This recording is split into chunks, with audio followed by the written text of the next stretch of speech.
పొగాకు రైతుకు గిట్టుబాటు రావడం లేదు. అసలు ధర రాని పరిస్థితి. ఒక్కొక్క ఎకరానికి కూడా 5 లక్షల పైన ఈసారి నష్టపోతున్నామని చెప్తున్నారు. కౌలు రైతుల పరిస్థితి అయితే ఇంకా వర్ణనాతీతం అని కూడా రైతులు చెప్తున్నారు. వైఎస్ జగన్మోహన్ రెడ్డితో ఆ వివరాలన్నీ కూడా షేర్ చేసుకుంటున్నారు. సెల్ఫీలు దిగేందుకు కూడా ఉత్సాహం చూపుతున్నారు. ఆ విజువల్ కూడా ప్రస్తుతం మనం చూస్తున్నాం. పొగాకు బోర్డు అధికారులతో కూడా వైఎస్ జగన్మోహన్ రెడ్డి మాట్లాడారు. ముఖాముఖి రైతులతోటి కూడా చర్చించారు. ఆయన వాళ్ళ ఇబ్బందులన్నీ తెలుసుకున్నారు. రైతుల తరపున పొగాకు బోర్డు అధికారులకి రైతుల ఇబ్బందులన్నీ కూడా వివరించి చెప్పే ప్రయత్నం చేశారు. గత ప్రభుత్వంలో ఏ విధంగా మార్క్ఫెడ్ పనిచేసింది అనేది కూడా రైతులు వైఎస్ జగన్మోహన్ రెడ్డి దృష్టికి తీసుకొచ్చినట్టుగా కనిపిస్తోంది.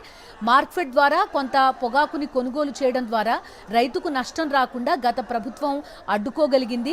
ఈసారి ఆ పరిస్థితి లేదు. ప్రభుత్వం జోక్యం చేసుకోకపోవడంతో ఇష్టారీతిన వ్యవహరిస్తున్నారు వ్యాపారులు. ఒక సిండికేట్గా కుమ్మక్కై మాకు ధర రానివ్వడం లేదు అని పొగాకు రైతుల ఆవేదన.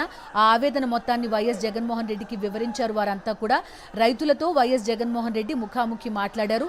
రైతుల ఇబ్బందులన్నింటినీ కూడా అధికారుల దృష్టికి, పొగాకు బోర్డు అధికారుల దృష్టికి తీసుకొచ్చే ప్రయత్నం చేశారు వైఎస్ జగన్మోహన్ రెడ్డి. ప్రస్తుతం మనం ఆ విజువల్ కూడా మనం చూస్తున్నాం. ఆక్షన్ హాల్ నుంచి వైఎస్ జగన్మోహన్ రెడ్డి రైతులతో మాట్లాడిన తర్వాత బయటకు వెళ్తున్న దృశ్యాలు ప్రస్తుతం మనకు కనిపిస్తున్నాయి. వైఎస్ఆర్సీపీ సీనియర్ నాయకులంతా కూడా వైఎస్ జగన్మోహన్ రెడ్డితో ఈ పర్యటనలో పాల్గొన్నారు.